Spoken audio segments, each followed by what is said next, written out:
Welcome back, folks, ladies, gentlemen. It's March. We're here. It's our first March podcast, the three-man weave, talking college basketball. I'm Jim Root, your host for the week, joined by Matthew Cox and a mysterious gentleman with a period as his name on Zoom. So for people not watching, just listening, that means nothing to you. But Kai McEwen is also here. I only know that because I know him well, because he's my buddy. Kai, I don't know what happened to your mysterious name over there, but are you ready to talk more conference tournaments and jump into the deep end of college hoops? Yes, I am, Jim. I am period on Zoom. I am Kai in real life. Hello. It's nice to hear Matt's voice again after he missed Yeah, missed last week's it's a good voice. podcast, missed the Best Bet show. The people enjoyed seeing you as Yoshi, of course, as always. But it's nice to have you back in the flesh, sporting your. I assume that's the Three Weavers hat, the beer company hat. Is that Yep. right? Okay. Oh, no, this is Well, it's not. my hiker, my kind of outdoors hat. I got Uh-huh. a lot of flack for this hat last year. It's not a great hat. But Yeah, you're also it not doesn't look as outdoorsy cool at as all. I don't know. I think I saw some like cool like LA people wearing it like on trails. I was like, that's a sick hat, and then I got it, and that just doesn't quite fit the It looks square peg round hole situation. Like a lot of people are like, I hate that hat, Matt. Stop. Like Hogan, our friend, really despises this hat. Anyway, here we are. Yeah, this is good. Um, This is good audio medium work for us here. You yeah, look like exactly. you look like the outfielder in the Sandlot, the lame kid when he first puts on his baseball hat. No, this because his bill's actually like huge, like he has the fish, and like the Yes. bill's like jumbo size. This one's actually a smaller bill, but Okay. my head's really small, so it proportionally doesn't look great on camera.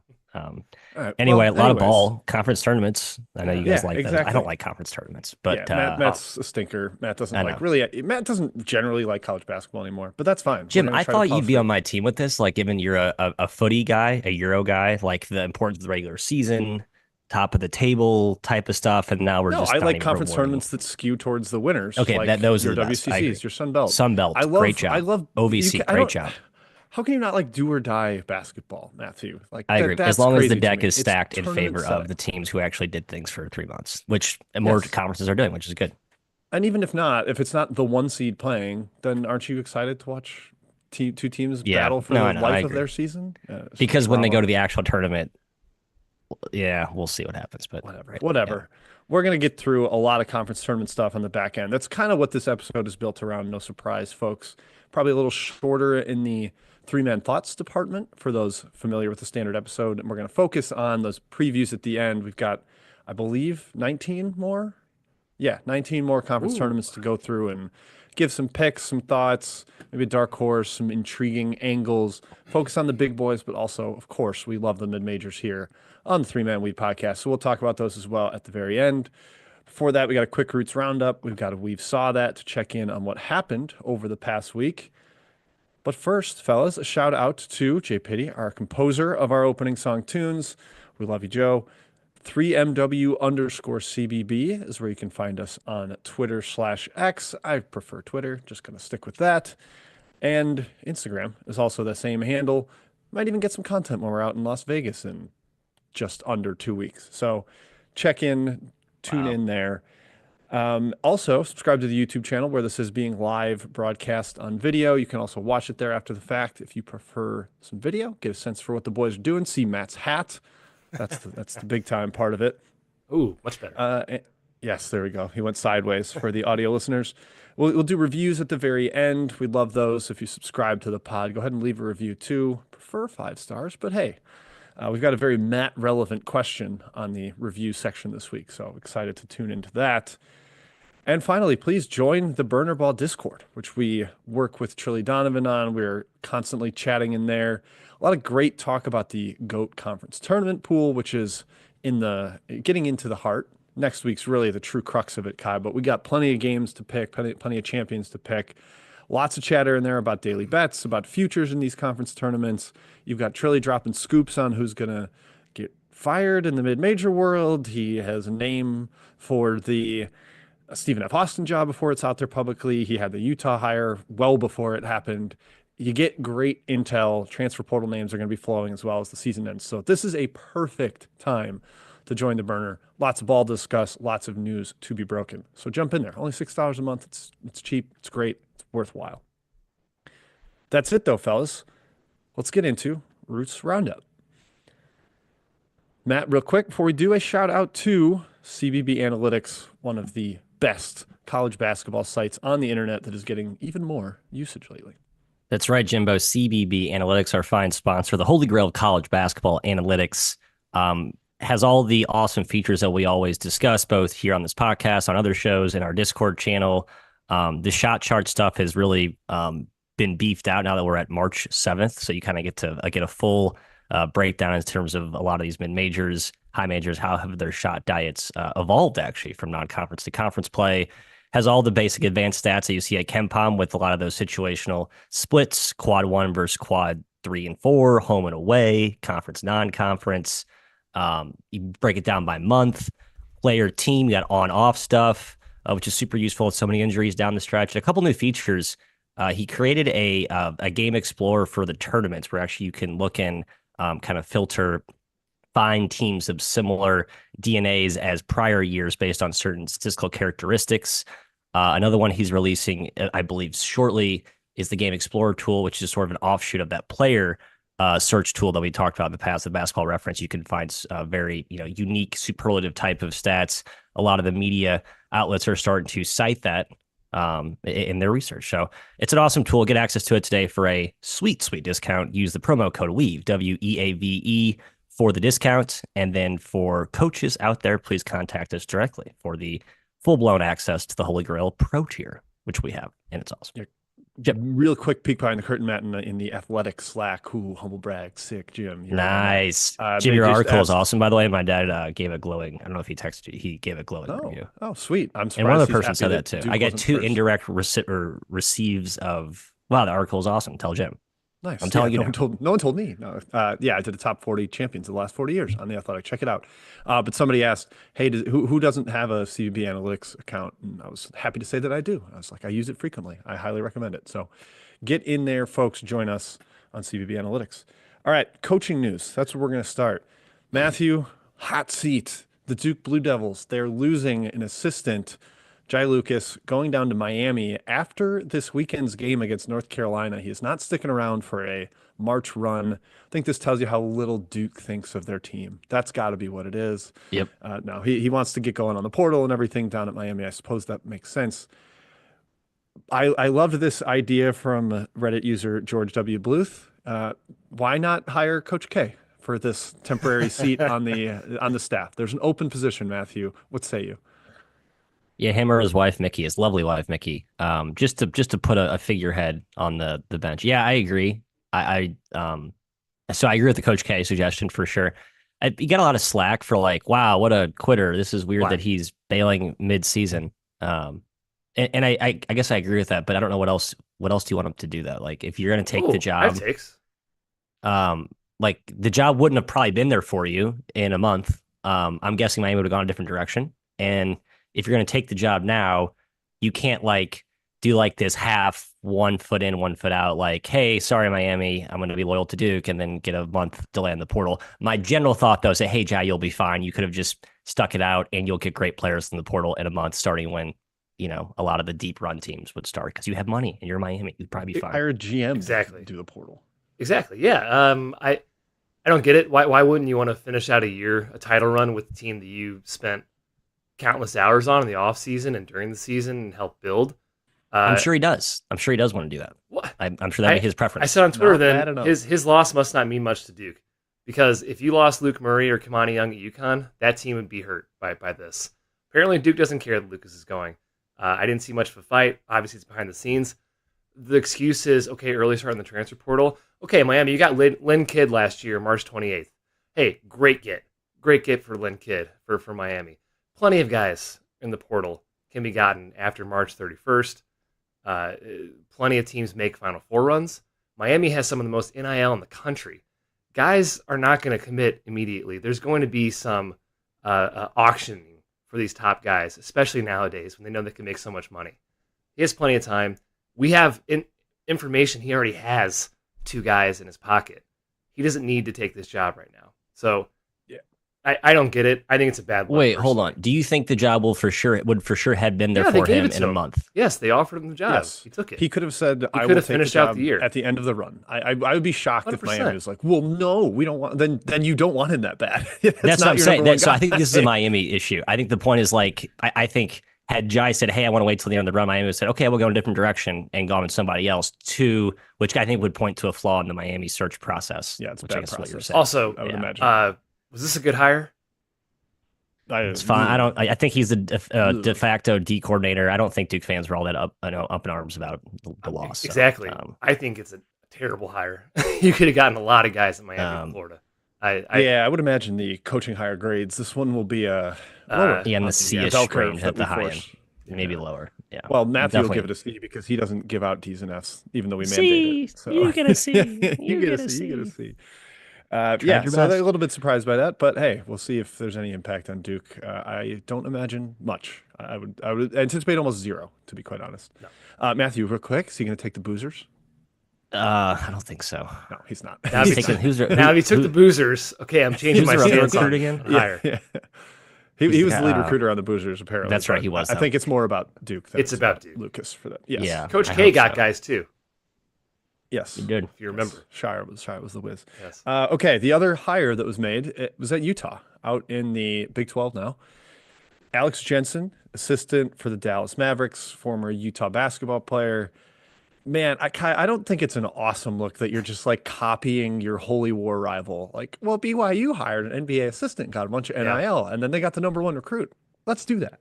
Yeah, this has alumni written all over it, Jim. Basically, they saw BYU, what they did. I don't know a lot about Alex Jensen, I'll be honest. I knew the Kevin Young reputation because he was the highest paid assistant in the NBA, yada, yada.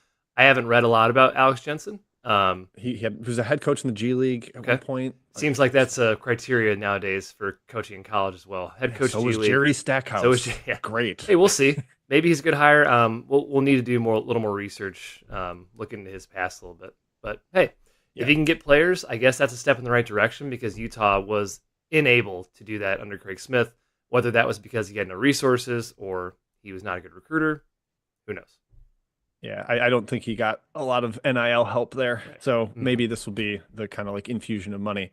The one thing I love about Jensen is he played for and worked under Rick Majerus, who is a king and a legend. That is good. That's a good thing. Yes. We'll have more in-depth takes on that in the coaching hire pod in the off season. So stay tuned for that. Moving on, not a ton of recruiting injury. We like to avoid those areas. I mean, the portal's going to start popping up here as team season ends. Like, hey, Washington, your season's over on Saturday. You didn't qualify for the Big Ten tournament. There will be two others that don't qualify for that. ACC also. Shout out to Kevin Keats. Final Four to not in the ACC tournament. Can't even repeat the magic because they didn't make it. One guy said, yeah, look at NC State, man. They're horrible this year after making a deep run, didn't get in the portal. Well, NC State has no resources, and NC State wasn't a tournament team last year until the half quarter or whatever they hit in the ACC tournament. Yeah, they also did get in the portal. We just made fun of their portal guys because they were like, let's go to Georgetown and Louisville, teams that couldn't win games. That's your problem. You bring in losers, you lose. That's not overly surprising. Okay, the other random news and notes, Matt, this is, I guess, a Duke-centric Roots Roundup, but I just want to pull my hair out every time I see a headline like Cooper Flagg said he's not 100% going pro, or he'd consider coming back to Duke. Apparently he said to like John Shire, run it back when they were chanting one more year at Duke. He's not playing at Duke next year, you fools. I don't care if the Wizards say they're going to break his kneecaps when he shows up to camp. He will still go pro. Yeah, On3 had a clickbait article. Should Cooper Flagg stay in college if it's the Hornets or the Wizards drafting him? The answer's no. The answer's no, Jim. He shouldn't. That's and he so won't. dumb. And why are we even talking? It's sad. You know, I get why you have to write it, but we got real guys covering college basketball, and we got these articles about Cooper Flagg that are pushed down our throats on Twitter. It's unfortunate. Yeah, that's coming from the higher ups. I feel bad to whoever had to write that because there's no way they felt any conviction behind it. No, not great. I love the guy on Twitter, the Hornets fan that was like, buddy, we gonna suck next year too. We can do this all day. Just get you We're not going anywhere. Yeah. And then a note from last night, Thursday night, depending on when you're listening to this. Bucknell went to overtime in the quarterfinals of the Patriot League tournament. That is their 9th overtime game this year, two of which went to double overtime. Division One all-time record, most overtime games in a season. The Bison, Kai, I don't know what the deal is, but they just can't really, not a lot of game winners for them at the end of regulation. Yeah, crazy. I'm curious their record in those overtime games. Let's see. Wow. I think they're now 4-5. They're 4-5 in overtime. Yeah, three double overtimes. Jim, to your point, there are also 4 overtime games in general. Yesterday, it was a great conference tournament day for the fan, for the drama. We'll get plenty more of that as we go forward. I think 256 more conference tournament games starting today. Yeah, but Matt hates it, so we can't. We don't get to enjoy it. I genuinely, I stop watching the regular season when the conference tournament season starts. I agree with that. The end of the regular season is actually very unentertaining. So Matt, you're not going to watch Duke UNC? Is that what you're telling me? No, it's going to be a blowout. And why do we care? One program is doing good things. One program is extending their coach. That'd be great, Matthew. But that's it. That wraps up Bruce Roundup. Bucknell getting a mention here. Mid-major love. Let's go to We've Saw That. This is our little mini recap of the past week. Any standout games, teams, performances, etc. We'll start with number 1 Auburn going down, getting manhandled, kind of out-physicaled at Texas A&M. Kai, I have a strong answer about this. Does this affect your view of Auburn now? The number 2 in Ken Pom. They're kind of a little gap between them and Duke. What are your thoughts on the Tigers? No, Jim, that does not affect my thoughts. Auburn has more Q1A wins than any other team has Q1 wins, and it's by like a 5-6 game margin. This team is fine. They could lose out and be the number 1 seed overall in the tournament still. I have no problem with Auburn. Hey, they only have 9 Q1A wins, and Sparty now has 11. Michigan State has 11 Q1. Oh, did they? Okay. Not Q1A. It's changed in the past week, I suppose, or week and a half. But yeah, Matt, I'm sorry. I don't care if the team that clinched the outright SEC title on Saturday and then celebrated on Saturday and Sunday got out-physicaled by Texas A&M, who lost 4 games in a row and was desperate beyond all reason. I'm not worried about Auburn at all. The most physical team in the country, by the way, A&M. Yeah. No, I'm not. I did kind of posit in our Discord. I'm next to Florida looking amazing. I think Florida is in like the Auburn Duke tier. Yeah, right there. I don't love that they got down 30 at Georgia, but maybe that was just a sleepy day. Hey, Georgia's good now.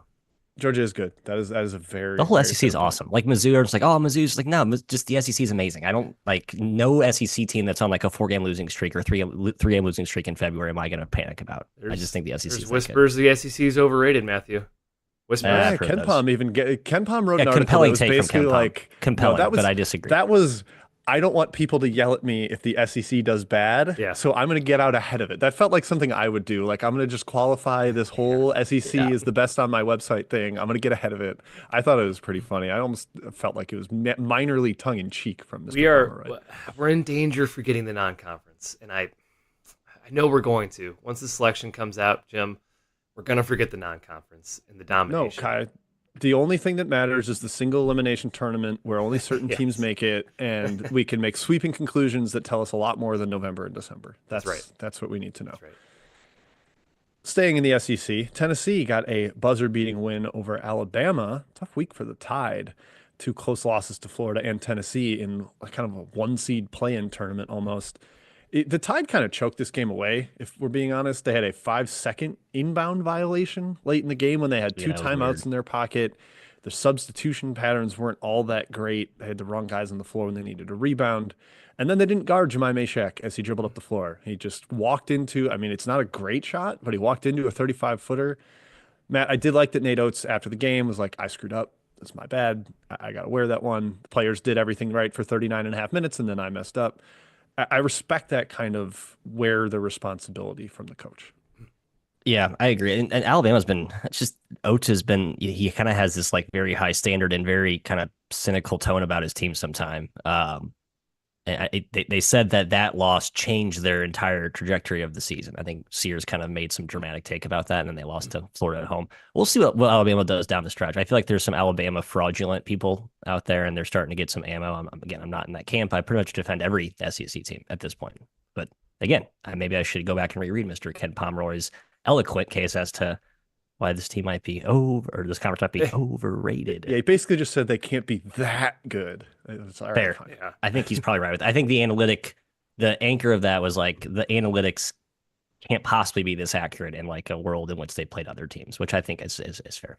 Yeah, he's an example of the Big 12 one year when it was really, really good and they didn't do well in the tournament, for instance. Like there's past examples. Last year, I It think. was last year. Yeah. Jim, Alabama lost to two top 5 teams in a row by less than 5 points. I think Alabama's all right. Yeah, it's just a crazy gauntlet. Because, Gay, guess what you get to do? You get to go to Auburn off a loss on Saturday for the finale, the repeat of the IBOB. Don't get swept. Don't get swept. But hey, you're probably going to get swept if the player's name is Janai Broom. Ha, ha, ha. That's the second show I've made that same pun on. I will be here all week. Some of the best weeks in the country beyond the SEC. I guess we can mention Florida because they got back on track after that Georgia win. Smoked Texas A&M by 20 at home and then won at Alabama.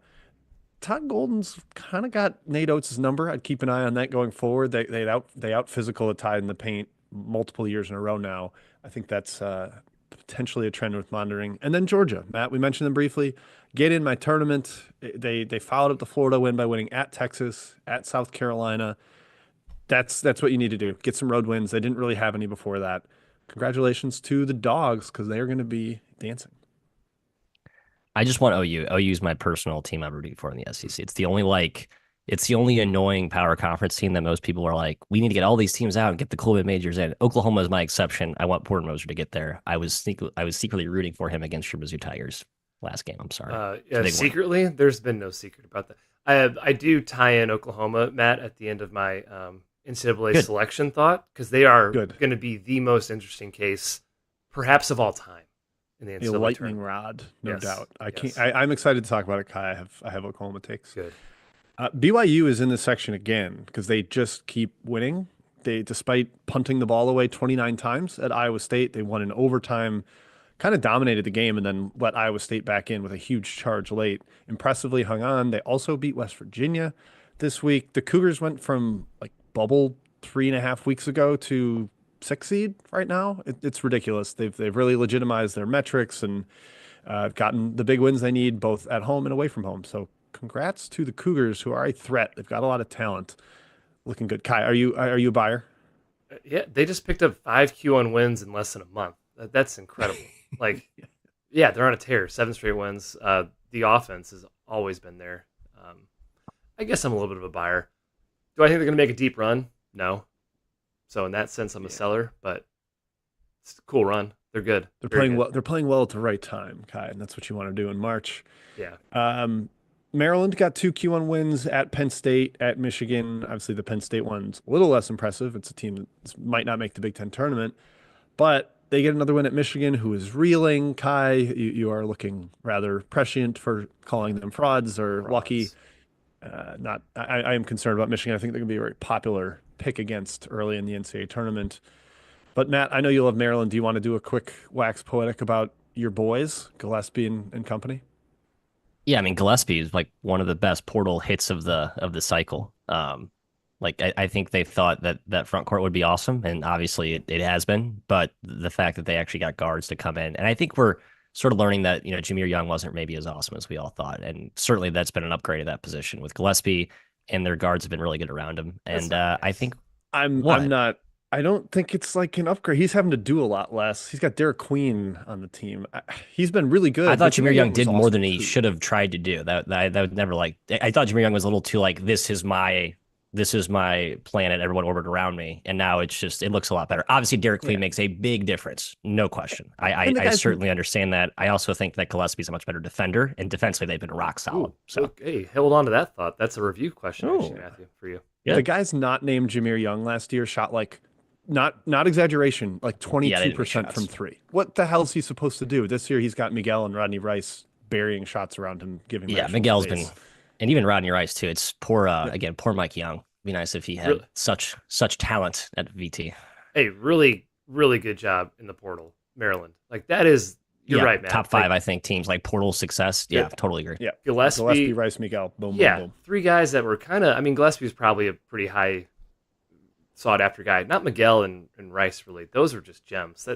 That's a great search that his assistants did. So kudos to that on Maryland. Rice Yep. especially, because Rice was kind of like damaged goods after he sat out 2024, but he's former top 100 guy at VT. We always liked him, had the upside, and I think that's where you can find good value. You would have thought a guy like Rice would end up at somewhere smaller, frankly, but cool that that Lillard took a shot on him and he's Yeah. really stuck. Very little evidence, and they uncovered the gem, like you said. Ole Miss got two big wins, basically almost buzzer-beating wins over Oklahoma and Tennessee. Congrats to the Rebels, Chris Beard making his case for the IU job as hard as he can. Yeah, he'll tell anybody that wants to listen. Yes. All right. Want to shout out some more regular season champs. We called them out last week, but Bryant won the America East outright. Vermont's reign of terror is semi over. We'll find out if that's the case in the postseason here. Omaha won the Summit, so all you Dakota schools need not apply. Omaha and the death of trash cans Yeah. took them down. Did you see the Did we talk the about this? chancellor? We talked a little bit about them like dominating trash cans and I rushing love them it. trash cans. But like the chancellor of the school emerged from a trash can in the locker room, and it's just like everybody's on board. The momentum's fantastic. Yeah, they throw a trash can in the middle of the locker room and just do wrestling moves on it after wins. It's awesome. This team is like chemistry city right now. Good for Omaha. Yeah, if there's also, oh, go ahead, Jim. I'm in a league with Oscar Clough and Jackson Money. Markel Sutton won Player of the Year. He averaged like 22 a awesome. game in the league. He's incredible. Sutton and I believe who is their second best player? Their other forward.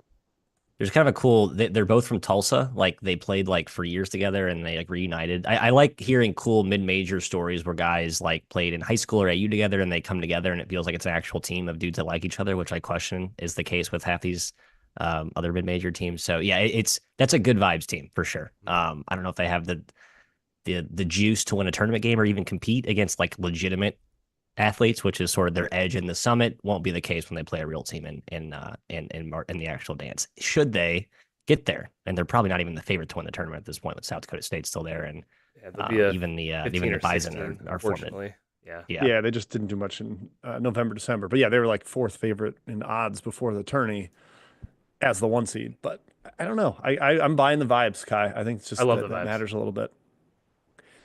Northern Colorado and Montana split the Big Sky, much to our chagrin, Mr. McEwen, as Grizz backers in the preseason.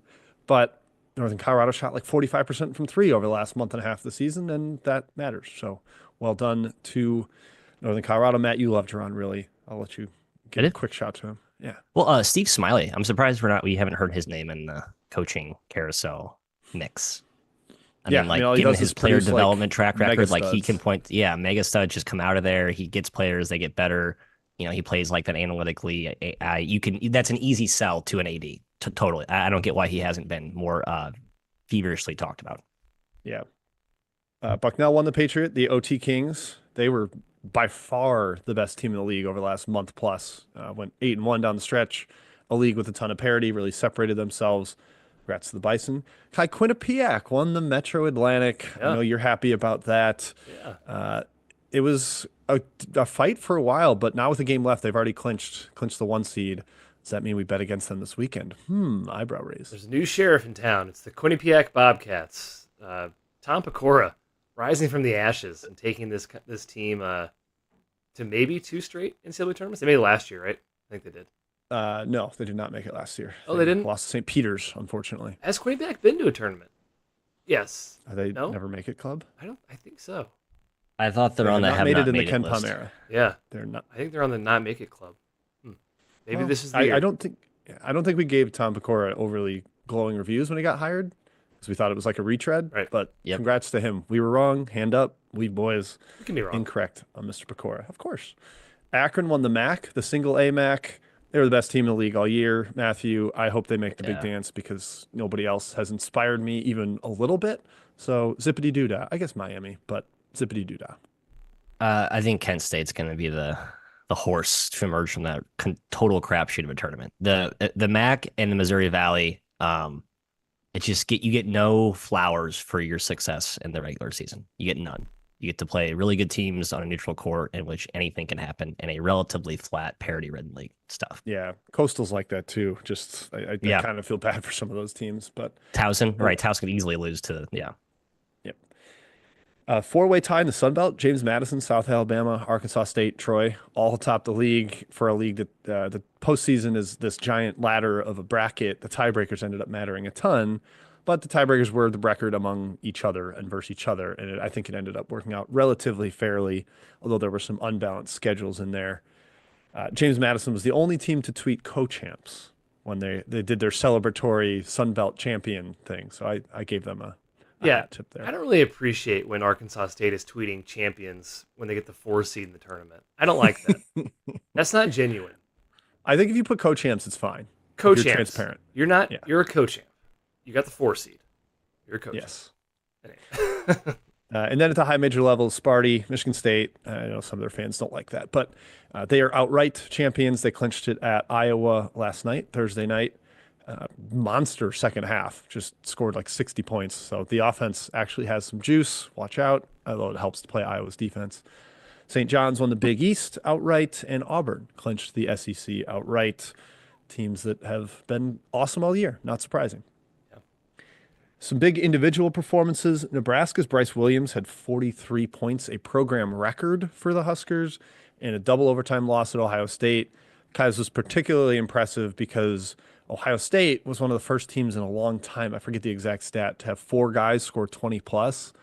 And It's like Bryce Williams just going to war against those guys all by himself.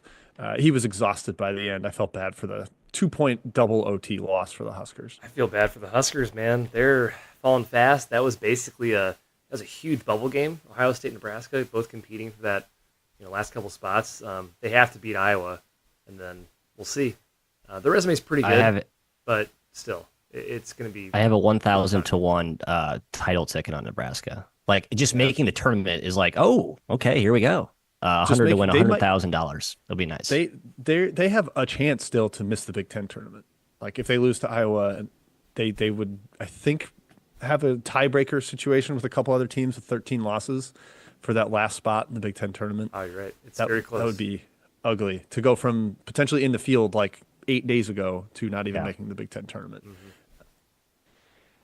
Also want to mention JT Toppin had his third 30-10 game. He's the third Big 12 player ever to have 30-10 games or 3 or more in a season. The other two, Kevin Durant and Michael Beasley, two of the most dominant high major power conference seasons we've ever seen.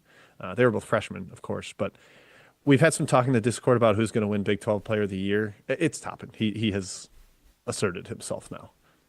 Yeah, I buy that. Sure. Depends what the voting will look like. Is he the best player in the league? Yes, probably. Well, yeah. I don't know. Ken Pom says it's Dickinson, but yeah, he's not winning. He won't. Seth Davis tweeted like this is the easiest first team All-American group ever and had Toppin on there. I was like, whoa, wow, really? I'm not sure. I think he's a lock first team All-American, but he could get there. I'd have to go through it, Jim. I don't know. Yep. And then Sam Brown of Penn in the Ivy had 42 against Columbia on Saturday. Playing against Columbia is good for your numbers this time of year. Yeah, unfortunately, the Lions they got derailed by injury after a great start to the year. I believe they were 11-1 in the non-conference. They beat Villanova, and now they're not even going to make the Ivy tournament. It's a bummer. Poor Lions. The bad loss section, Cincinnati. What you doing, Bearcats? Lost at home to Kansas State. It ended up being a Q2 loss after they lost because Kansas State hopped up into the top 75 of the net. But it's basically Big 12 tournament title or bust for Cincinnati. Matthew, major disappointment for a Bearcats team that had a lot of promise in the preseason. Yep, another looking at my futures list here. There it is. 100. What was it? 200 to 1. Yeah, I don't know. Oh, what are they? Are they in? Are they out? Out at this point, Kai? No, they're a lock out until they win the Big 12. For sure out. Okay. Yeah. Wes Miller, one of those coaches. I think Chris Jans suffered from this issue, or I guess mental block last year. There's some coaches who are too stubbornly convinced that the guys they recruit are better shooters than they're showing, and if you consistently just don't recruit good shooters, you can't. I think fall back on that. If we just made shots, we can do all the ugly stuff, the extras, but at some point you can't entirely ignore shooting. And I think Wes Miller's multi-year track record, it's not just shooting, but like free throw shooting. And it's so bad, and it's a complete eyesore. and it's like a psychological drain on the team. And that's like Mississippi State against Pitt in the tournament. I think it was 2 years ago. Like such a bad shooting team. You could just see like the missed free throws and missed shots, like just wear on that team's psyche. And I think that's what happens with the Cincy team sometimes. I'm calling it Steve Peichel syndrome because Steve Peichel, that's very good. Even though this year's a total outlier for Steve Peichel, that's a good comparison. Yeah, I mean they still can't really shoot despite. I guess this year they can't shoot. They can't guard either. Yeah, it's a disaster up in Piscataway. Arkansas embarrassed themselves at South Carolina. They had 14 points in the first half. Was miserable. Ended up getting way blown out by the worst team in the conference. They did bounce back, so credit to the Hogs. I don't want to drag them too much, but you have to mention that awful performance at the SEC's worst team. And then, look, we don't want to beat up on Nebraska, but they took a Q3 loss at home at the buzzer to Minnesota. Kai, Minnesota has the weirdest resume in the entire country. They are tied for 5th in the country in Q1 wins, 7 Q1 wins. That would be up there with like a 2 seed, except they're 1-7 against quad 2 and quad 3 and have no shot at the tournament. Insane. Like Jekyll and Hyde is Minnesota. That is the exact definition of it. Yeah, it's I don't know, like, is that an encouraging sign for Ben Johnson that they can play up that well, or is it a problem that they're clearly too inconsistent to go forward? I am team Ben Johnson as a good coach. That's where totally I'm agree. decided. Definitely. But to me, it's non-negotiable. Is it time to move on? Talent. Possibly. Depends on what you got waiting for you. I think that's if you got there Nico money coming in Medved in the can. Money's a problem. Right. Is there they need money?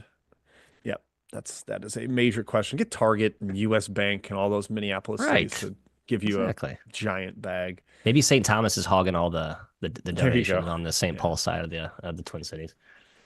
Providence lost at home to DePaul, the Demons' second Big East road win in 3 years. The Friars are now 12-18, Kai, 6-13 in the league. Half the fan base has turned on Kim English. The smiles of both of you, just like the Grinch gif on both the right and left hand panels of my Zoom screen as the Kim English discussion comes on. But you guys are right. You guys were not rooting for anyone's demise. It's just nice to see Providence fans finally realized that the hiring of him was not really a great hire to begin with. Terrible process. Yeah, I agree. Do you think they go hire Skin now? They should just get Skin. Just start, let's be a try better this hire. George Mason coach. That would be a better hire. Yeah, he contended for an A10 title and is much higher in KenPom than Kim English ever got. Yeah, it was wild, and he's had some odd stuff, like not quite off the court, but there was a rumor that he lashed out at a fan, said, "Come down and say that to my face." Right, he's a prick. He's being a prick to people too. Like when he's losing, it's not just like nice guy off. No, it's the whole thing. Yeah, the persona is breaking down. Yes. The fake media persona is breaking down. Yes. Okay, real quick, guys. Let's do some 3-man thoughts. We may only have one each, and relatively quick because we have so many tournaments to get to. But Kai, before we get there, a quick shout out to Home Field, one of our most beloved sponsors. Great apparel. I'll be changing into some comfy Home Field after this podcast. Mm-hmm. Yes, Home Field Apparel, guys. The best premium collegiate apparel for schools of all sizes, Power 5, D3, you name it. They probably have your school. They're releasing like a bunch, and I mean a bunch of schools for March. Some hoops packages. Very excited about. I'm hoping there's Mizzou. I don't think there's Mizzou, but I'm hoping for it. They still have great Mizzou gear on there. Do check it out. They really dig through the history of your school. They understand all your traditions, and they put some cool, very thoughtful designs on these T-shirts, on these hoodies, hats, joggers, whatever you're looking for in the apparel industry. They probably have it. Bomber jackets, hockey hoodies. It is truly a wonderful site. It is growing with momentum. People are starting to realize Home Field Apparel is the real deal. You can go to their website now, homefieldapparel.com, shop your school, use our promo code 3MW at checkout for 15% off your first order. That's homefieldapparel.com, promo code 3MW, Home Field, wear one for the team. Oh, Kai was about to be like, I think that was your best Home Field read ever. And then right at the end, he blew it. Oh, he choked it away. 392 episodes, Jim. Still struggling. Yeah, 400 is going to be your day. Better, I can feel it.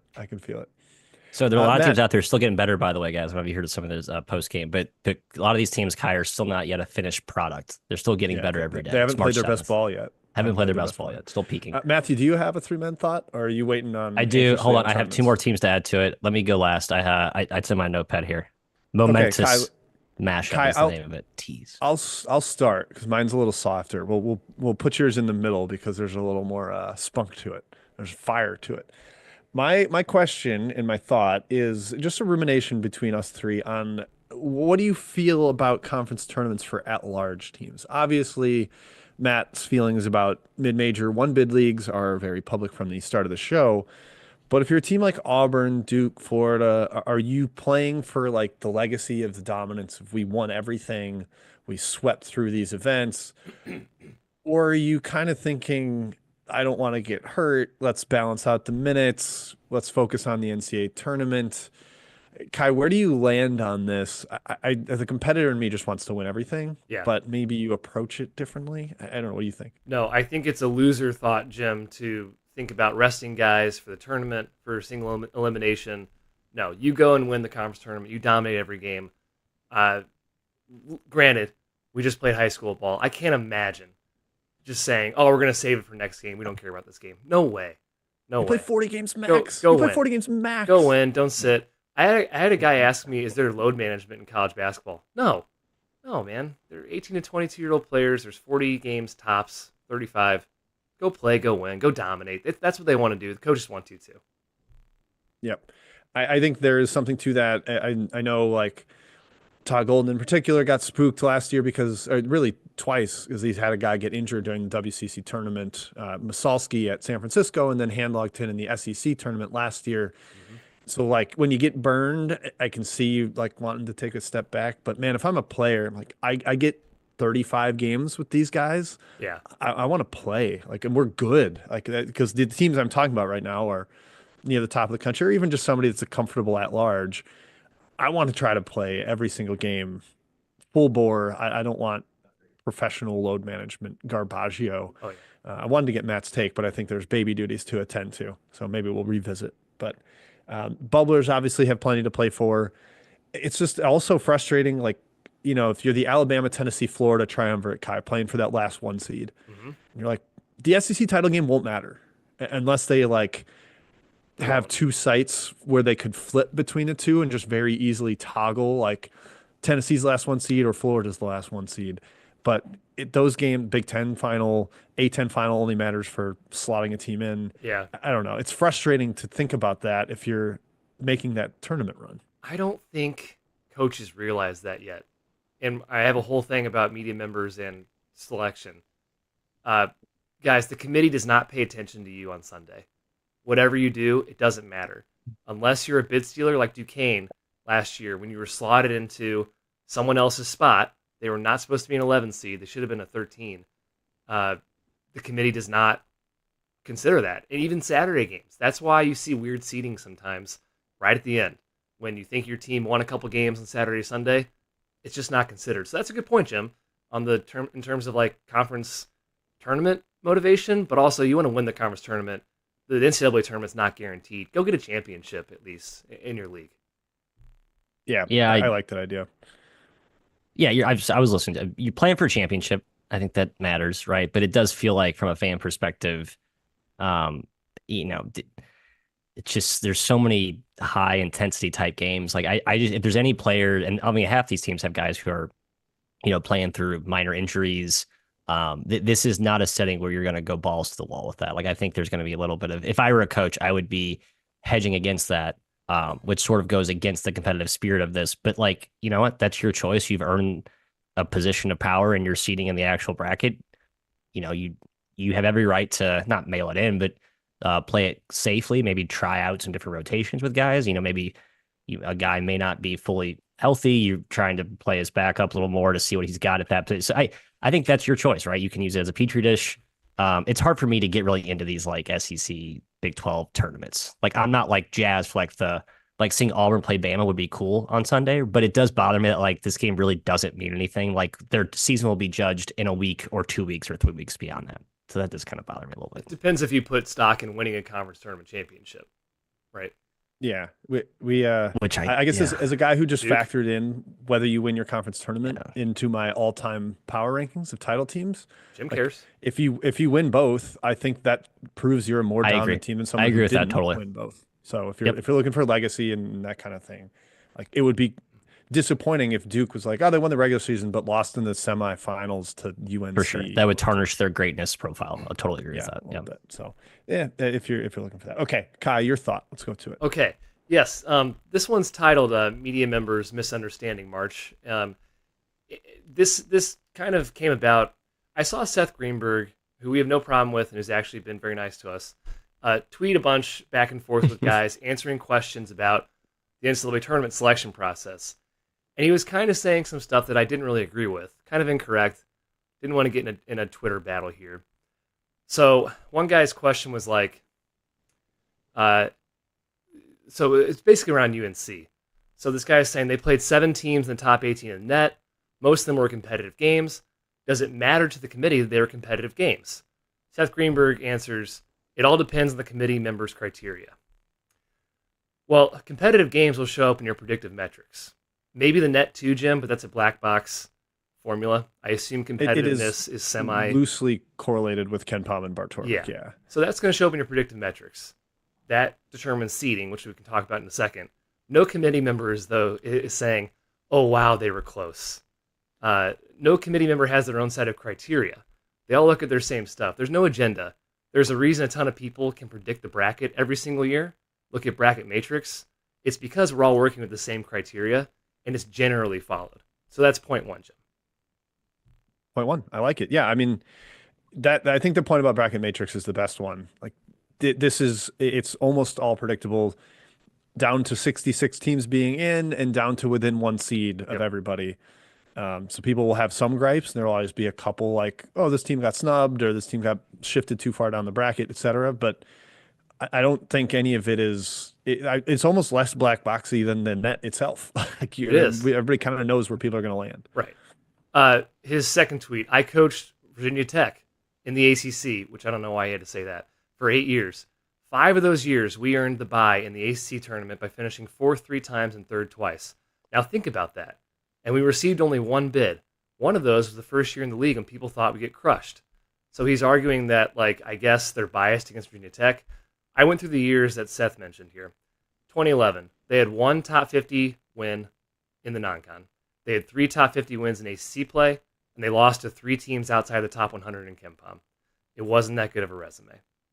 2010, 0 non-con wins against top 50, a 336 non-con strength of schedule, 2 top 50 wins in the ACC. It wasn't a good resume. I just remember every Greenberg team having a sub 330 Yeah. non-conference strength of schedule. Like they just never played anybody. It's like, well, Yeah. learn the lesson. Learn the lesson. 2008, 1 top 100 win in non-con, 2 losses to teams outside the top 100, 0 top 50 wins in the ACC in the regular season. Not a good resume. 2007, great resume. You beat number 1 UNC twice. They made the tournament. This wasn't about the committee being biased. Seth's teams racked up 20 to 25 wins every year. They might have finished top 5 in the ACC. Conference standings don't matter. That's not on the team sheet. That's not part of it. That's why we're going to see what Oklahoma is going to look like in a couple days when we can talk about that right at the end here. But anyways, in general, the committee uses resume metrics for selection. Your resume metrics are a combination of 3 different sites. You can argue if they're good or not, but they use those. They use Q1 wins. They use non-con strength of schedule. It's all fairly black and white. Again, Jim said it. We can predict 66 to 68 teams in the tournament every single year. And not just us. Like 100 people do it every single year. It's not that hard. A lot of people get 67. Yeah. Yes. Seeding comes into play with predictive metrics. Based on your metrics, in your quads. It can get a little weirder because there's bracketing rules, but generally you can get within 1 or 2 seeding. So there's no conspiracy theory. There's still some human bias for sure, but there's no agenda. And again, the conference record means nothing. And this is where we say Oklahoma, where they come into play. It's going to be the biggest test. Oklahoma's resume right now, if you don't look at the conference record, objectively a tournament team. But they're going to be 5-13 or 6-12 in the SEC. How do you square that in your head as a committee member, Jim? It's going to be very interesting to see what they do with Oklahoma. I just don't care about conference record. People like I saw a tweet. I think it was one of the Big East guys, maybe Ryan Cassidy. It's like Xavier's Big East record 12-7, Oklahoma's SEC record 5-12. It's like that is like not comparing apples to apples, even close. It's almost like misleading to the point of being like devious. Like there's no way you can compare being Providence, Georgetown, DePaul, Butler to having to play Yeah. NCAA tournament teams every single night. Why would you even put those two things next to each other? Kevin Sweeney had a tweet saying if they had beaten three SEC teams in league play instead of their three awesome non-con wins, people would be totally fine with their candidacy. They'd be 8-9 in the league and they'd have the same number of quadrant wins, and people would be like, oh no, this is a totally fair tournament team. Why does it matter if they were in conference or out of conference? I don't get the argument, quite honestly, and I'm actually quite proud of the committee for not having the conference record on the team sheet. It doesn't matter. It shouldn't matter. Yeah. Were you good for the season or not? Yeah, yeah. They have 9 Q1, Q2 wins. They beat Arizona, Louisville, and Michigan on neutrals. That's pretty impressive. That's 3 different leagues, by the way, that are teams that are all right near the top of their conference in very good conferences. That'll be interesting. Again, and if Oklahoma misses the SEC tournament, which I don't think they will, but Everybody's in SEC. they're in. Oh, they're in. Excuse me. But yeah, so we'll see. So I just want to that was my little rant. I apologize for taking a little bit too long, but it just bothers me. There's so much misunderstanding, and he is a big voice in college basketball, and he's answering these guys, and they're saying, "Thank you for answering me," but he's wrong a lot of the times. It's not how it works. Listen to people that actually know the bracketing process. I wouldn't even say Lenardi is very good at it. He's like 300th in bracket matrix all time. You gotta search around for people that actually know what they're talking about on this sort of stuff. Yeah, there's some really good bracketology accounts on Twitter. T3, JBR, Brad, the guy, Brad Wachtel. yeah, Yep. Wachtel. I think he's great. He's good. Lucas Harkins is great. Rocco Miller's great. Like, try to zero in on those guys that are like mega informed. They've like studied past tournaments and who gets into all that. So yeah, I would agree. All right, Matt, your thought. You got one. The fearsome fivesome is the name of my thought. It actually was only 4 teams, but I just added a fifth as I was just going through. I was doing a reconciliation with our buddy Eric Haslam, his Haslametrics momentum metric, Kai, talking about the SEC and kind of the gauntlet that it is. And I feel like just they have hogged all of the eyeballs this year. But 5 teams, I think maybe people are talking about these teams, but just not at the level of hype that maybe some other power conference teams are. Now these are power conference teams here, but I think the common denominator here is that these teams have been really good and consistent against competition. And I wonder if we're maybe overlooking them just because they haven't had like the marquee, kind of those marquee matchups. I mean, Oregon's pretty obvious, right? Won 6 in a row, lost 4, then now won 6. They've been terrific. I'll throw into that mix the rest of the 4 are Memphis, Clemson, Xavier, and Colorado State. All 5 of these teams I like a lot. Now, I think Colorado State and Xavier are probably out of the tournament picture at large as it currently stands. Xavier's but I think right making Xavier's like, close. Okay. They're like standing on the edge of the knife. And then Clemson, Memphis, I think has just been ho-humming through. Again, sort of the opposite of that spectrum. It's like, okay, maybe we undervalue these teams that just rack up. And Louisville's sort of in the same ilk that just continuously win and step and avoid landmines.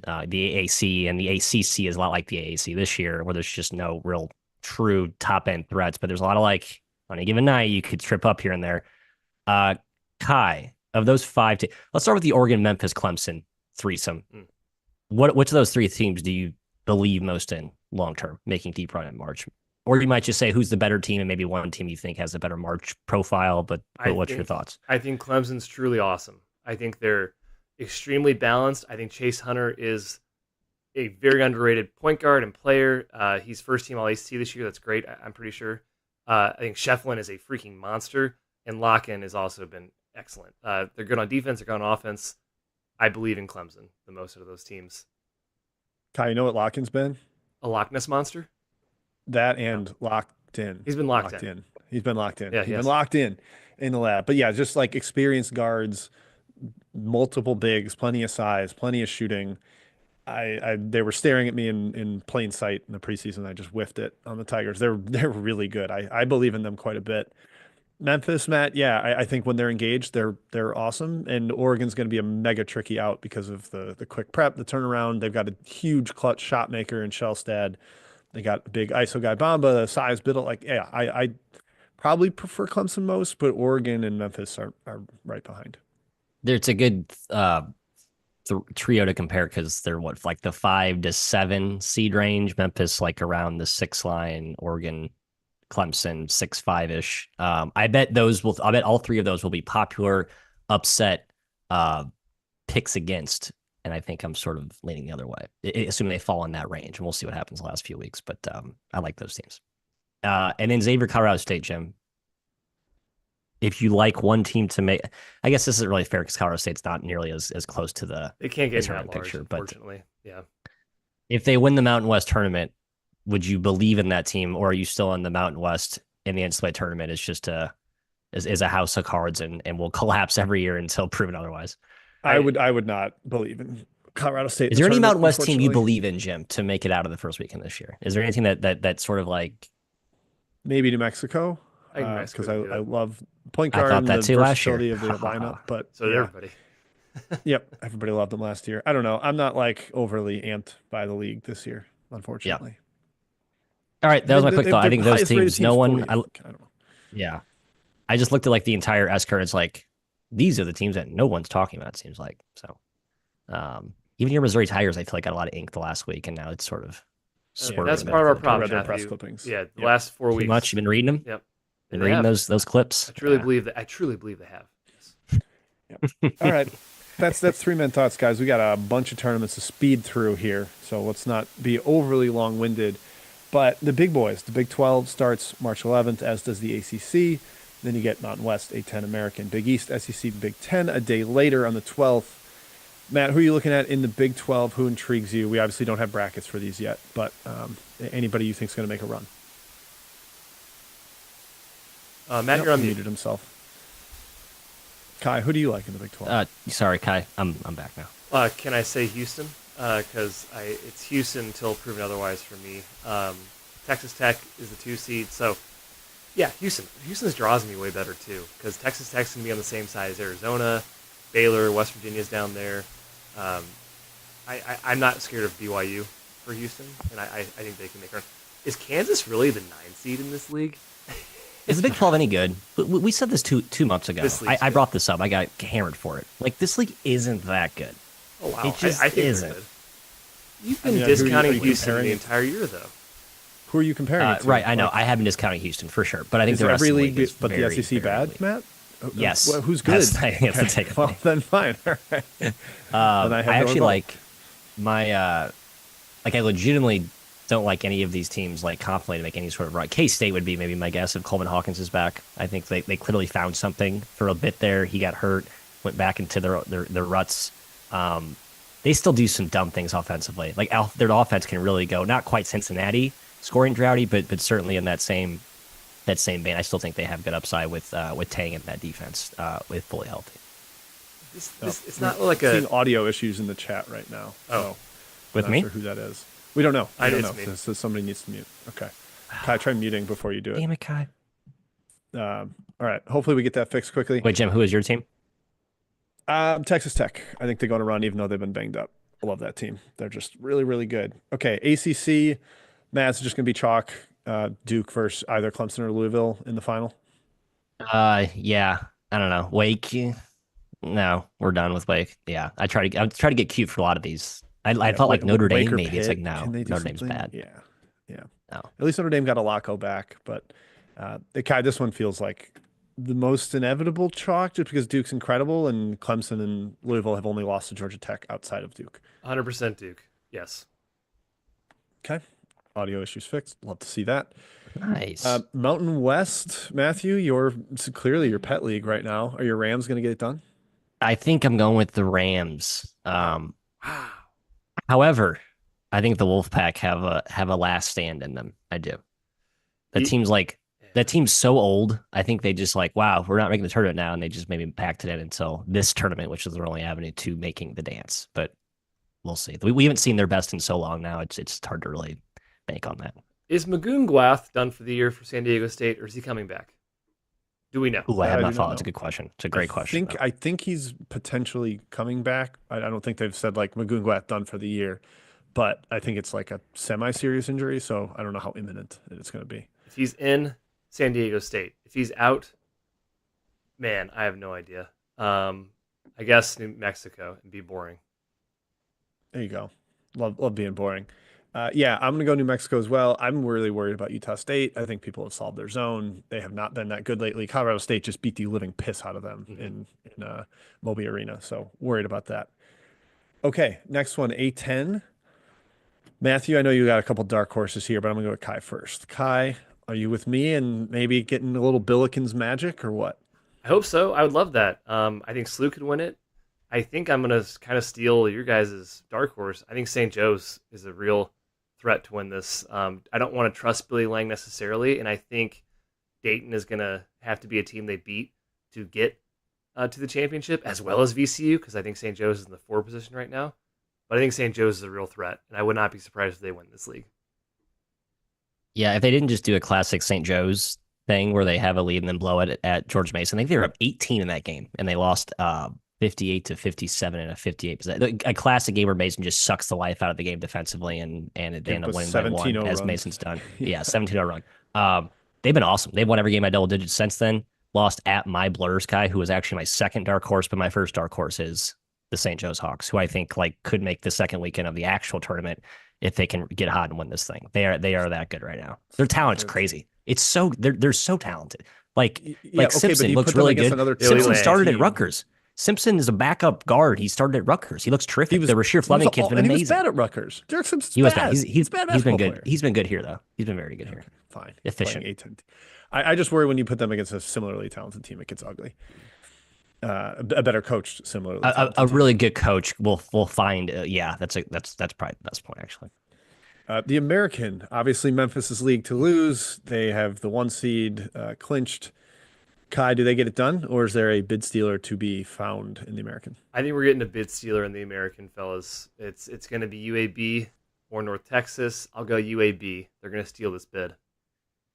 Yeah, I agree. UAB, just because they actually match up well with North Texas, at least they have historically. But that would be a bummer because I want North Texas to get there because I think Ross Hodge is top 10 underrated coaches in the country right now, maybe even top 5 underrated. Fantastic in terms coach. Of like no one talks about him, and they're like better than they were with McCaslin, and by some measures. Not quite. Pretty crazy. Yeah. Yes. Yeah, I'll go North Texas. I think they get it done. I'm just so impressed with them. The patience hopefully can help them in the tournament there. But yeah, UAB's got the really high end ceiling talent wise. Well, Texas wins, so we all say bid stealer in the American. Rut-row, bubble teams. Big East, St. John's the clear favorite, but I kind of think Xavier goes on a run, Matthew. They're in the quarterfinal. I am so unimpressed with Marquette lately. UConn's not consistent enough. I would love to see Xavier. They got the 4-5 game and then probably St. John's on deck at Madison Square Garden. That's scary. But I think they at least get to that semi, which would be good for their at-large candidacy. Yeah, I agree. Xavier's back all the way back, Kai. I'm going UConn. I think Dan Hurley and the boys are going to get it. Wow. Okay. I'll say St. John's wins. Close game over Xavier in the semis, but that defense, it's always going to be there. It ain't going anywhere. So double for the Johnnies there in the Big East tournament. For me, the SEC. This is the interesting one with a lot of 1 seed candidates. How much does it matter? Then you got such a strong crop below them of the Mississippi schools, Kentucky, Mizzou, Texas A&M. Matthew, who stands out to you as your favorite in the SEC? I kind of like your Mizzou Tigers, actually. Are they going to play defense? They haven't in a couple weeks. Yeah, I don't know who's going to play defense. I think these are going to be some crazy high-scoring games, to be honest. I just feel like so talented at this point. Half these teams are in the tournament. Like you go out and really get down in the stands for 40 minutes when you got to. I don't know. I think Mizzou, at least you have you're more of a tricky matchup. I think on the quicker turnarounds, it could be a little bit of a thorn in the side of some teams. And I like that you've been struggling lately. I think more likely to then, come out with more of an energy boost this late in the year, given your recent swoon, Kai. That's my lean. But I don't know. This is going to be such a bloodbath, and who cares what happens in this one? So you'd like to bet on the Tigers, perhaps? They're going to be a 6 seed, basically. I think I will. You're going to get a pretty good price. I really want Matt to do that because then we know he actually has to cheer for them. That'd be great. I know. I have all year except for OU. I was rooting for Moser. I'm I want I'm Moser to get I'm there. taking Florida, Jim. I'm taking Florida to win this conference tournament. Okay. I think if I knew for sure that they were going to go like balls to the wall with rotations, I'd take Florida. But I'm Yeah, going to go Tennessee because I think they will go balls to the wall yeah. with rotations. And I'm not convinced Auburn is going to be all that interested in playing 3 games here. The Big Ten, kind of a wide open league. I think this is one where everybody's basically got to try. Michigan State has like maybe an outside shot at a 1 seed with 11 Q1 wins and only 5 losses and some Yeah. pretty awesome resume metrics if they were able to get to the finals. Obviously, the final doesn't matter. Kai, what do you think happens in the Big Ten tourney? Absolute pandemonium, Jim. I have no freaking idea who's going to win this league. Gosh, I got to pick a team, don't I? This bracket is nuts. It's like every single place is a landmine. I'm going to go Purdue. I'm going to go the Purdue Boilermakers from the 3 seed. Boiler up, he says. Matt? No, Purdue can't guard anything. Kai, I don't know if you've been paying attention. Wisconsin, kind of a repeat of Wow. last year. That's how you're gonna say too, John. I feel like you're gonna Yep. say Wisconsin. I Yeah, was going to go Badgers as well. It's a good answer. They're consistent enough. They got a little more scoring than past years. I think that helps them in that situation. Don't really trust Michigan. I don't think Michigan State gets the double. Maryland is intriguing. Illinois is intriguing to me, especially. Any chance of the Magic Rutgers run, boys, if they get in the talent? can't guard. They got to win Yeah. one, Can't two, guard. 3, 4. They got to win 5 games in 5 days. If they're going to do it. Yeah, we said it preseason. It's just I hope people don't look back at this year as like a failure. Like I do. it I was it's a by 100% expectations. This is I a think it was a total failure. cool year for Rutgers basketball to have this much hype around it. You had 2 5-star freshmen come play for you. Yeah, you had a bunch of injuries. Yeah, you didn't guard anything. Yeah, you had a crazy flu bug that killed your team for 6 weeks. I hope it was, I don't know. I think it was a cool thing that we talked about Rutgers basketball this much. You had Ace, I think Ace it's Bailey, I don't care about. Dylan Harper's been so fun to watch though when he's been Yeah, healthy. I love So Harper. fun. I think the problem is that there was this hype and then they fell flat on their face and it's like, wait, maybe this isn't that good a pub. It's not all good as all pub is good pub. I don't know. I'm convinced Pikel saw this writing on the wall to some degree. But what are you going to do? You got a Recruit a chance big to man get 2 then. 5-star freshmen and to elevate the profile of your program. I think you just got to do it and see where the roller coaster takes you. Unfortunately, it took you into the no man's land. Yeah. Rutgers just gave up 1.54 points per possession to Purdue. Clearly not playing defense. That is a problem. All right, let's go to the mid majors, fellas. We can just go quick picks here. Big Sky, Kai, I'm riding Montana. They were awesome down the stretch. Besides that OT loss at Portland State, I think the Grizz get it done. I'm going Montana State for a three-peat, Jim. Montana State upsets Northern Colorado. Three-peat. Can they figure out I agree. Brandon Walker's status in the rotation? He's been a healthy scratch lately, which is really weird. Don't love that. Let's figure that one out. They've won 2 in I a know. row without him, so I don't Yep. know. So maybe a better fit for the team. That's basically what He doesn't Logie said. play any defense. He's Yeah, like he's like, he's we're kind of a like better Marcus version Johnson of for our team. Bowling Green. If you're like large and girthy and like unique offensively, you're usually just a complete zero defensively. I think they're better without him. Excuse me. I'm with Kai. I like Montana State. It'd be a four-peat. They've made it 3 They years won the in a last row. 3, right? That's Yeah. incredible. Yeah. Oh, all right. Well, love the balls out of you guys. I'm going to cure the tide atop the league. America East. Is this Vermont's to lose, Matthew, or does Bryant actually? Bryant is the heavy favorite. Are they going to get it done now? Yeah, Bryant. I think this is the official changing of the guard in the East this year. I think it finally is someone not named Vermont. UMass Lowell, Jim. Taking the flyer. I love it. I almost did it, but I'm so sick of that team. This team should They've- be a million times better than they are right now. I don't understand. I think they'll get back to form here in the tournament. Yeah, they lost by 4 to Vermont, 1 in OT to Maine, 2 in OT to Albany, 1 to New Hampshire, 1 to Bryant, 1 to Maine. Like they have been snake bitten in a couple of those games. Like the Bryant home game, they got screwed by the officials. I think you get a run out of Lowell. It's worth saying Vermont's won 9 in a row. We should not sleep on Vermont. They could No, definitely we're not. win this Well, we're not. conference. Maybe should. Yeah, Shamir Bogue's probably out for the entire tournament. He got hurt. That's the scary Yeah, part with them. that's true. So I'm spooked there. I'm going to go with Lowell. All right, next up, the Southland guys. McNeese minus 550 in some places, minus 500. It's one of the shortest or whatever, the most extreme odds you'll ever see in a conference tournament. There are a couple Gonzaga years where they were more extreme, but it's McNeese, right, Kai? Yeah, not only are they the most dominant team, like 150 spots ahead in Ken Palm, they're already in the semifinals, so they have to win 2 games. It's And it's at McNeese. home. Yeah, it's at home. Yeah, McNeese. Matthew, agree? Yeah, You McNeese. can you can parlay at Caesars at least. If you're interested in betting McNeese for a conference tournament future, I would suggest putting them in a parlay instead of laying 550. Obviously, but that's a nice Yeah. parlay candidate. I think they have a really high shot at winning. The MAC, the Metro Atlantic, Oh where God. Quinnipiac is the the presumed favorite after winning the regular season. We don't have the final bracket yet. Kai, I'm going to say John Dunn gets it done. Marist, Marist, eh? the Red Foxes. Ooh. Yeah. I'm sticking with Merrimack, Jim. The team that I've loved all year, and I think I picked them preseason to win the conference tournament, but not the standings in the regular season. Okay, figure that one out, Kai. I can't. Bud Clark is awesome. This team's very, very good. Merrimack is my pick.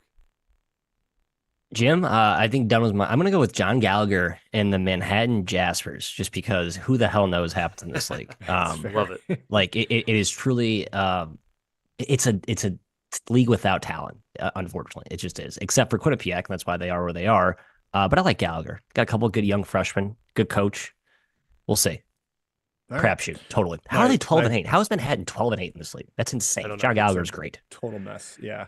Marist got Jackson Price back last game. He only played Yeah, 6 huge. minutes, so it might not matter at all. But if he's himself, then he could be a monster.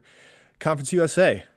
Liberty just got a big win at Middle Tennessee last night. They now hold the tiebreaker if they can win out against Western Kentucky for the 1 seed. But Kai, it is a parity-ridden league for sure. Mm-hmm. Anybody stand out to you? It's Liberty, Jim. Best team, best coach, Liberty. How about the Mudgemen, Jimbo? That was my. I'm going Liberty, but I gave Sam Houston a good long consideration because they have been, other than last weekend, I should say, mostly very competitive, and I think that team is got some pieces from that great U team last year. I don't know, just kind of got good vibes and maybe a late season resurgence. But How about Liberty Yeah, for me. La Tech 8 seed, by the way, in this tournament? That's after preseason hype, man. Yeah, it's a bizarre. Basically, if you're not FIU, you can win. Like Sam Houston is good enough to win. They've won 4 of 6. They were talented, had a tough start to the campaign. I'm gonna go Middle Tennessee, even though they just lost at home to Liberty. I kind of like that team. I like the makeup. They got a shooter in Porter, a stud point guard in Weston. Mustafa had a career high last night. Liberty just kind of reined in some triples on them. So Middle Tennessee for me. In the WAC, basically 2-horse race. Grand Canyon, Utah Valley. Matthew, Utah Valley is looking like they're going to hang on for the regular season, but I'm going to say Grand Canyon gets it back in the tournament. No UTA love. I Thought knew you about were it. going to go ETA. Thought about it. Or my Not gonna do it. Lancers, Cali No, Baptizers. it's. I'm gonna go Grand Canyon. I don't really believe in Utah Valley entire. I think they're very, very well coached, by the way. Very well coached, but I think they've kind of been away from home, Kai, walking the plank a few times. I think they get beat. Yes, Stuckey pointed this out to me. Their road results are like win by 2 in Like, overtime, win by By 4, the win hair by of 3, their win by chinny 2. chin Yeah. chin. Yeah, I don't believe in them either at all. I think they're definitely way over their heads in terms of And to record. win this tournament, you have to be able to take like multiple pressure teams. Like you got to be able to deal with ACU or Tarleton. I guess those are really the only two press. UTA does some to some degree, but like it's just it's a tough tournament to navigate with some of the extreme styles. Yes. Yeah. Kai, did you say Grand Canyon also? Grand Canyon for me, fellas. Okay. Even with Grant Foster's missed a couple of games that hey, I'm all right with that. They're still super They're still talented. that Most good. talented team in the league, even without him. Yep. Next, the SWAC, Matthew. Who knows? Yeah. Do you have a strong inkling Pick here? one. I hope you do. Yes. Southern. I actually think Southern's a good basketball team. It's the only team I've thought that when I watch these teams. They are the best team, clearly, but I think Southern's I'm going to trust chalk, which is probably the stupidest thing you should do in this format, but I do think Southern is the best team, and it plays out over the course of the weekend. Kai? I'll go Southern as well. Southern to win. Yep. I'm going to go Kevin Jackson Johnson State. will be in the mix for some jobs, I think. Should be. Yeah, I would think so. I'll go Jackson State. They won 5 in a row, beat Texas Southern, lost an OT at Southern. Deshaun Ruffin looks like himself, a former top 50 recruit. Oh, yeah, he's back. That's key. Give Mo Williams some love there. Now we have the MEAC, the MAC, and the Ivy as the latest starters. MEAC, it's Norfolk for me, Kai. I know they've lost a couple of games in conference, tough ones on the road. I'm going Norfolk. Norfolk for me. Yep. Agreed. Matthew? Norfolk. More folk. We're Norfolk all over them. for Norfolk. The MAC, Matthew, your baby, Mid-American, 8-team neutral site, one of the tougher ones. Is it just going to be Akron, or do you actually see somebody making a run? No, I think I think Kent, I know you teased that was going to be Stuckey's horse here. I just think the way that they've gotten some offensive pieces to really pop lately. The way that Sullinger's playing and Barnett's like another kind of quasi like shot maker next to Sullinger. They have like physicality that plays well against the more skill based teams like Miami and Toledo, who's just not very good, frankly. I'm so Ohio's pumped. I'm banged not going up. to talk myself into Toledo this year. No chance. He'll make it this year. And as good as Gross has been this year for Akron, as good as I just think this team is actually not built for a conference tournament. I think the teams of years past have been. I think they get beat. So I'm going to go Kent. I'm with Stuck there. Akron dominated this league all year. They're going to win the tournament. Yeah, I agree. I don't trust Miami. Ohio's coaching all the way. Ohio's too banged up. Kent State maybe as the dark horse, but beyond that, no interest. I mean, Toledo has rolled over and quit on the season, unfortunately. Akron for me. Last one, the Ivy. Kind of seems like it'll likely be a Yale coronation. Kai James Jones, the monster of this league, the dean of the coaches. They've been the best team all year. Does anybody spook them? Man, they get Providence round one, Jim, or excuse me, Princeton. Like Right. that's, or I suppose not settled, right? If Yeah, not quite yet. if Princeton gets the 4 seed, I am highly intrigued by Princeton. I believe the tournament is at Brown this year. Last I And checked. could be Brown versus Yale in the first round. I think it's going to be Yale though. I will go with Yale, but I stubbornly will maybe believe in Princeton one more time. What a disappointing season! Princeton has arguably the 2 best players in the league, and they can't win. Yeah. Matthew, I'll go Yale. Yeah.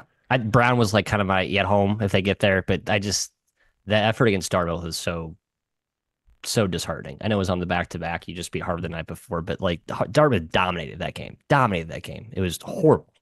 is this the first I'm going tournament Yale. ever for Dartmouth? By the way, Jim, do you know? I think so. Yeah. Yes. Wow. I know McLaughlin hasn't made it himself, and I guess it's only been a tournament for like 6 years. Yeah. Yeah, I'm going Yale. The good vibes of Pulikitis not listening to handlers telling him to go into the portal in the middle of the year, Yeah. like sit out and go play somewhere Yeah, else. that was cool. That good karma, I think, is going to matter for the Bulldogs. I think they get it done. I know they just lost their first game at Harvard, but as Matt said, that was the Friday, Saturday back-to-back. Went from Dartmouth to Harvard. I'm going to tolerate it. Best team, have been the best team all year, Bulldogs. All right, that wraps up our conference tournament previews. There's going to be more detail, like really big breakdowns on the BBOC feed if you're interested. We're doing a bunch of episodes. All 3 of us are doing an individual one with Stuckey on Sunday. Those will be out after this week, so sometime Sunday night or Monday morning. Kyle, let's wrap it up with a review that is seemingly targeted right at Matt. One review, and Matthew can wax poetically. He kind of did already this podcast, but here we go. From Jacoby, my Valentine. He says, best pod of the week. Okay, I accept that. Thoughts of Jacoby Gillespie's defense is the review. Matthew, thoughts on his defense? Yeah, it's terrific. I think last year when Belmont had him, I almost underappreciated how important he was. You could argue he was the most important player to his team in the Valley last season. And there were some really good players in Indiana State. Obviously, Drake was terrific with DeVries. Bradley had some dudes, but again, I think it just goes to Avila, really? Yeah, I think so. Yeah, not saying maybe better. Yeah, actually, maybe I would say better than Avila. Gillespie was terrific for Belmont. Because they can't guard anything right now. Yeah, he's awesome. Again, we just go back to our points with Willard in the portal. He was asked about this actually, and he's like, "Oh yeah, I don't know why coaches shy away from admitting that they treat their GM role, whether they do it themselves or have someone as a full-time job. Like he's constantly evaluating dudes throughout the year, looking at where his roster will shape up next year. And he's like, I knew in January, because I had Gillespie and Queer, I had my front line lined up. He's like, I was looking at guards for, he was targeting, we needed shooting and we needed a point guard. And he, I think whether he got a head start on his competitor, I clearly had a purposeful intent in his portal approach. And I think it was perfect. And then the guys he got, as we mentioned earlier, were great home runs. Yeah, they've all hit. Sometimes you get guys that were super productive at their prior spot, like Cade Tyson at the same school, Belmont, and they don't work out. Just hasn't worked in the ACC at UNC. But yeah, went in with a plan, and Gillespie rocks. So thank you for the review. Appreciate it. Matt got to talk about Jacoby Gillespie, so he also appreciates the review. Kai does too. Yeah. Thank you everybody for tuning in. That's our episode for the week. Tons and tons of basketball ahead of us. As Kai said, as we record this Friday morning, there's at least 250 more conference tournament games on the way, in addition to a bunch of actual regular season games on Saturday and Sunday. So make sure you buckle down, stock up. You don't want to leave the house. Just watch ball for the next 8 or whatever days. Enjoy it. We'll be back next week, Friday morning, talking the results of conference tournaments, looking ahead to Selection Sunday. And then, of course, our Monday night episode after Selection Sunday, the March Madness Marathon. That is coming your way as well. Get excited. It's the best time of the year. Enjoy the hoops. Cheers.